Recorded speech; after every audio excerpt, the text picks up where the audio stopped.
Selamat pagi, saudaraku yang terkasih dalam Tuhan. Matius 5 ayat 20 berkata, "Maka aku berkata kepadamu, jika hidup keagamaanmu tidak lebih benar daripada hidup ahli-ahli Taurat dan orang-orang Farisi, sesungguhnya kamu tidak akan masuk ke dalam kerajaan surga." Saudaraku, salah satu jebakan terbesar dalam kehidupan rohani adalah ketika seseorang merasa sudah cukup baik. Ia tidak mencuri, tidak membunuh, tidak melakukan kejahatan yang mencolok, aktif ibadah, bahkan terlibat dalam pelayanan. Mereka sudah merasa cukup baik. Bahkan dari sudut pandang manusia, ia dapat dianggap sebagai orang baik. Setuju ya saudaraku ya? Tapi pertanyaannya adalah, apakah menjadi orang baik sudah cukup di hadapan Allah atau tidak? Nah, ini pertanyaan yang harus terus dimasukkan dalam diri kita. Apakah aku menjadi orang baik sudah cukup di hadapan Allah atau tidak? Tuhan Yesus memberikan pernyataan yang sangat mengejutkan. Yesus berkata bahwa hidup keagamaan murid-muridnya harus melebihi ahli-ahli Taurat dan orang-orang Farisi. Pada zaman itu, kaum Farisi dikenal sebagai kelompok yang sangat disiplin menjalankan hukum agama. Mereka berpuasa, mereka berdoa, mereka menghafal kitab suci mereka, dan menjaga berbagai aturan keagamaan dengan sangat-sangat ketat, saudaraku. Tapi Tuhan Yesus justru sering menegur mereka. Loh, kelihatannya mereka super loh, hebat loh. Tapi Tuhan Yesus justru sering menegur mereka, ahli Taurat dan orang Farisi itu. Kenapa? Karena mereka memiliki penampilan yang saleh lahiriahnya, tetapi hati mereka terdalam jauh dari Allah. Mereka sibuk menjaga perilaku lahiriah mereka, tampil di depan banyak orang, tapi gagal mengalami perubahan batiniah terdalam dirinya. Mereka bisa kelihatan benar di hadapan manusia, saudaraku, tetapi tidak sungguh-sungguh hidup untuk menyenangkan hati Allah. Maka Yesus menegur mereka. Disinilah kita belajar bahwa kekristenan sejati tidak berhenti pada moralitas baik. Menjadi orang baik bukanlah tujuan akhir kehidupan kekristenan. Banyak orang yang tidak mengenal Tuhan pun dapat melakukan berbagai kebaikan, saudaraku. Banyak orang yang tidak pernah menginjakkan kakinya ke gereja pun dapat hidup jujur, bisa hidup sopan, bisa bermoral, bisa beretika. Tetapi kehidupan yang Allah kehendaki more dari itu, lebih dalam, lebih deep daripada itu semua.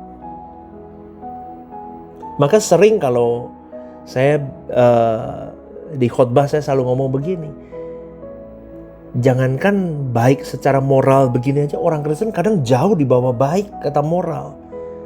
Tapi mimpinya mau seperti Yesus, bagaimana mungkin? Ngerti ya saudaraku ya? Karena Allah tidak hanya menginginkan tindakan yang benar loh, Anda harus tahu. Tetapi dimulai dari motivasi yang benar. Allah mau itu dulu. Karena Allah tidak hanya melihat apa yang kita lakukan, tetapi juga mengapa kita melakukannya itu.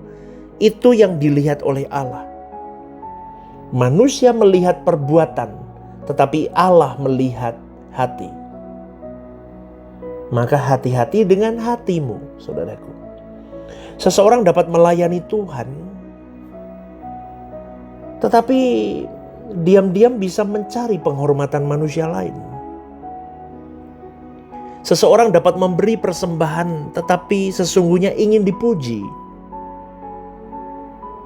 Maka kalau dia memberi gereja dan dia tidak puas dengan gereja itu, kemudian ada sesuatu, orang bisa mengungkitnya. Padahal dia memberikan untuk pekerjaan Tuhan. Kenapa? Karena dia butuh pujian. Seseorang dapat terlihat rendah hati, tetapi sebenarnya sedang membangun citra diri. Semua itu mungkin tersembunyi dari manusia, tetapi tidak pernah tersembunyi di hadapan Allah, saudaraku. Ini yang mengerikan. Maka dari itu, hiduplah di atas rata-rata, saudaraku. Hiduplah outstanding, hiduplah di atas rata-rata. Bukan sekedar memiliki perilaku yang lebih baik daripada orang lain, bukan. Tetapi hidup di atas rata-rata adalah memiliki hati yang semakin selaras dengan hati Tuhan. Bukan hanya melakukan yang benar, tetapi mencintai kebenaran, saudaraku. Bukan hanya menghindari dosa, tetapi membenci dosa.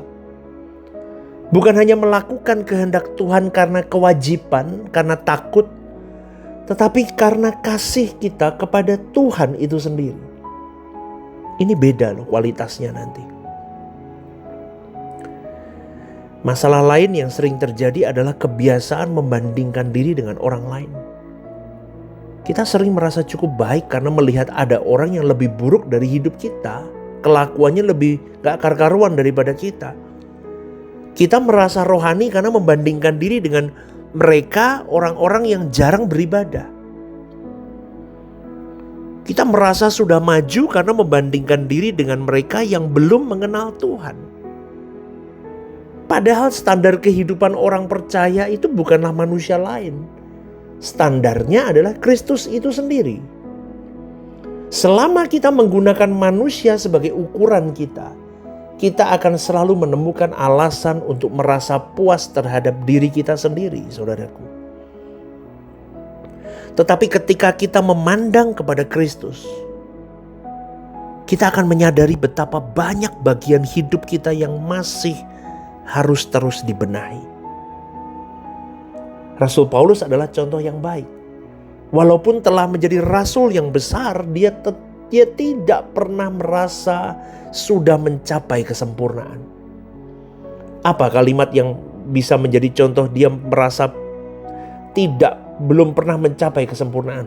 Filipi 3:12 berkata begini, bukan seolah-olah aku telah memperoleh hal ini atau telah sempurna, melainkan aku mengejarnya. Semakin seseorang dekat dengan Tuhan, biasanya semakin dia menyadari akan kekurangan dirinya. Sebaliknya, semakin jauh seseorang dari Tuhan, semakin mudah dia merasa dirinya sudah baik. Gambarannya gampang toh, logikanya begini, logiknya begini. Semakin kita dekat dengan terang, kita akan tahu di titik mana kita kekurangan tubuh kita. Kekurangan tubuh kita di mana? Oh, cacatnya di sini, di situ, kan begitu kan? Semakin kita dekat Tuhan, semakin kelihatan nampak di mana kita kurangnya. Tetapi semakin jauh kita dari terang itu, semakin tidak kelihatan kekurangan kita. Itulah sebabnya orang percaya yang dewasa tidak pernah puas hanya karena berhasil menjaga penampilan rohaninya. Ia akan terus mengizinkan Roh Kudus, Roh Bapa itu sendiri memeriksa motivasinya, pikirannya, sikap hatinya, dan seluruh keberadaan dirinya. Saudaraku, kekristenan yang sejati bukanlah usaha untuk terlihat saleh. Kekristenan yang sejati adalah proses untuk terus-menerus menjadi manusia yang berkenan kepada Allah. Hari ini mari kita bertanya kepada diri kita sendiri dengan jujur. Apakah aku hanya berusaha menjadi orang baik di mata manusia saja? Ataukah aku sungguh-sungguh bertumbuh menjadi pribadi yang mau menyenangkan hati Bapakku? Karena pada akhirnya Tuhan tidak mencari orang yang sekedar baik.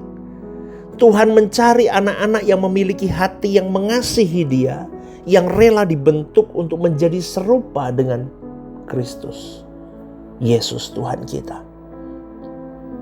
Maka sekali lagi, saudara, menjadi orang baik adalah sesuatu yang baik. Tetapi bagi orang percaya itu belum cukup. Allah memanggilmu dan memanggilku kepada kehidupan yang lebih tinggi standarnya, yaitu kehidupan yang berkenan kepada Tuhan. Amin, saudaraku. Semoga renungan ini menjadi kekuatan untuk kita semua. Ya, GSKI Rehoboth Semarang, One Vision, One Heart for Harvesting. Tuhan memberkatimu.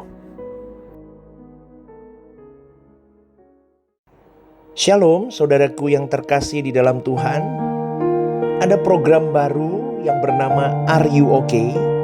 Ini adalah program yang memang diadakan bagi saudara-saudari yang rindu atau ingin didoakan.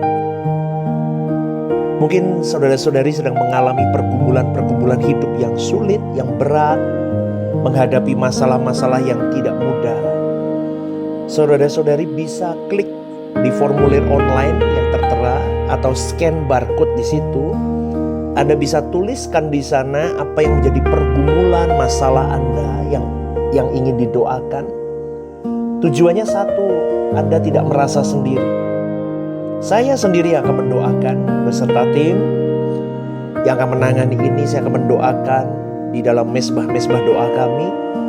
Tujuannya satu, supaya saudara-saudari merasa ada yang support, tidak sendirian berjalan menghadapi beratnya kehidupan ini. Ini kerinduan saya, kita berbagi kasih secara nyata, dan kiranya program baru ini bisa menjadi berkat untuk kita semua. Tuhan Yesus memberkati.